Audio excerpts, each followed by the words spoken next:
There's something strange about this town in October. It doesn't just celebrate Halloween, it becomes it. Every street corner glows under strings of lanterns. The smell of cinnamon and pine mixes with rain-soaked leaves. Old stone buildings wear ivy-like memories, and the entire world feels dipped in amber light. For most people, it's magical. For me, it used to be.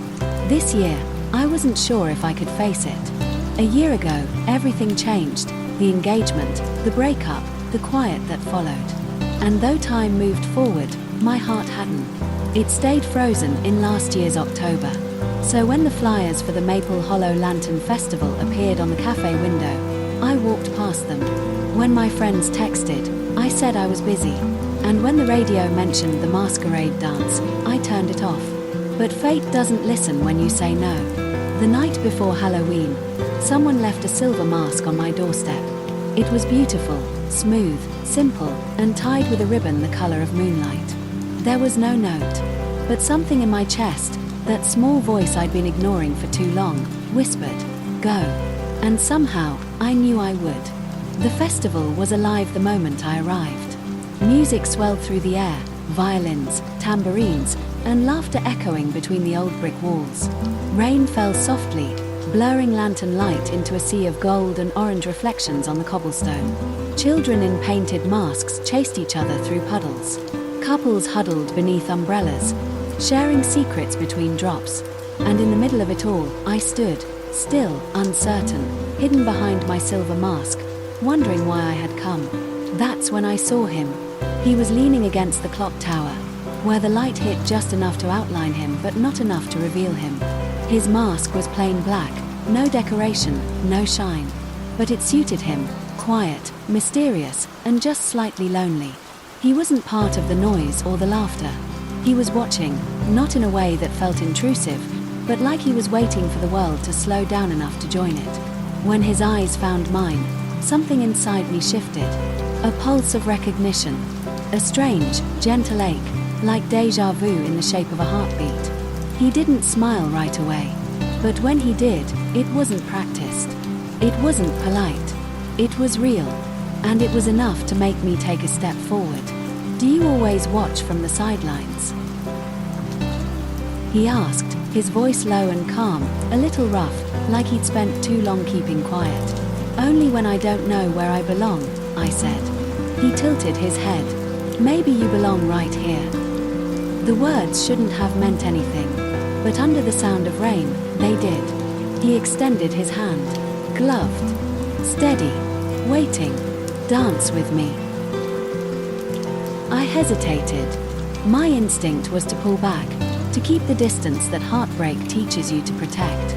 But something about his tone, gentle, not demanding, disarmed me. So I placed my hand in his. The music changed, a waltz, slow and old-fashioned, full of violin and rain. As we began to move, the crowd blurred around us.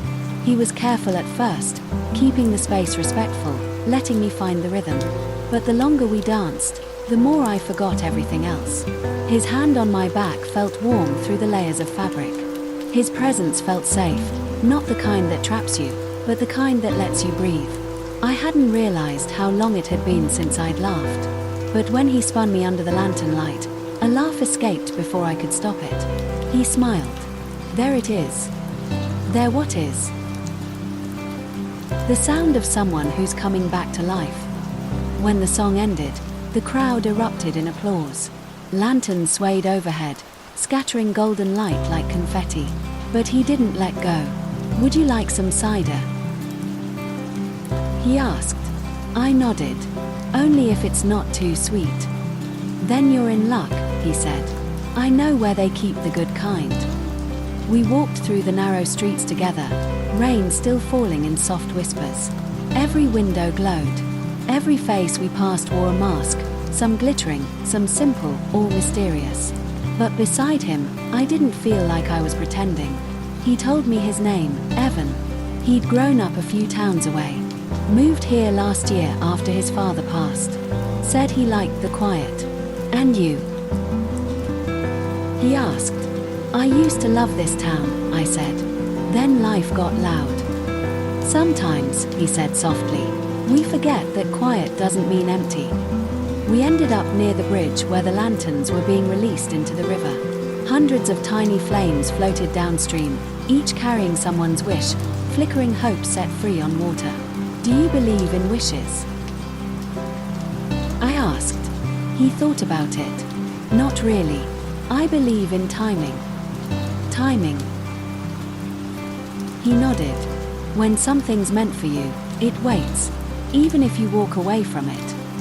I looked at him, rain in his hair, eyes reflecting the light of 1,000 tiny lanterns, and felt something I hadn't felt in a long time. Peace. May I? He asked, fingers brushing the edge of my mask. I nodded. He untied it slowly, carefully, as though he were unveiling a secret. The air felt cold on my face, but the look in his eyes was warm enough to undo me. Then he took off his mask, and for the first time, I saw him. Not just his face, his expression, his gentleness, the quiet gravity of someone who'd known loss but still chose kindness. You're not what I expected, I said. He smiled. Neither are you. We talked for hours after that. About small things, favorite books, old heartbreaks, what we'd do if we could start over.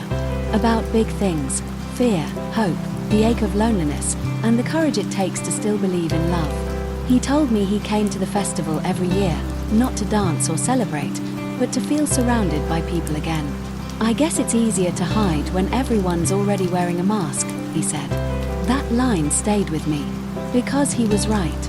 We all wear them, smiles that hide exhaustion, strength that covers pain, confidence that conceals fear. But under the lanterns, under the rain, all of that fell away. And what was left was honest. When the festival began to fade and the music softened into silence, he walked me home. Neither of us wanted the night to end, but both of us knew it had to. At my doorstep, he stopped. The rain had almost stopped too, just a soft drizzle now. He reached into his coat and handed me a folded card. Open it tomorrow morning, he said. Promise me. I smiled. You're not going to disappear like a storybook ghost, are you? He laughed quietly. Only if you stop believing in me. And then, before I could answer, he was gone. The next morning, I found sunlight streaming through the window. It had that golden, forgiving hue only November mornings have, the kind that tells you something good is about to begin. The silver mask sat beside the folded card. I opened it carefully, the edges still damp from the rain. It read, "You don't have to hide anymore. Meet me next Sunday. No masks. No festival. Just us." I pressed the card to my chest and smiled. The kind of smile that feels like breathing for the first time after holding your breath for years. 1 week later, I went back. He was there, waiting by the clock tower, no mask, no crowd, just that same quiet warmth in his eyes. And as we walked together through the empty square, leaves crunching under our feet, I realized something simple and beautiful. Maybe love doesn't arrive in fireworks or fate. Maybe it arrives quietly, in the rain, behind a mask, in the courage to let someone see you. Every Halloween since, we've gone back to that festival. Same lanterns, same music, same rain. Only this time, when we dance, there's nothing left to hide. Because love, real love, doesn't need a disguise. It just needs a night brave enough to reveal the face behind the mask.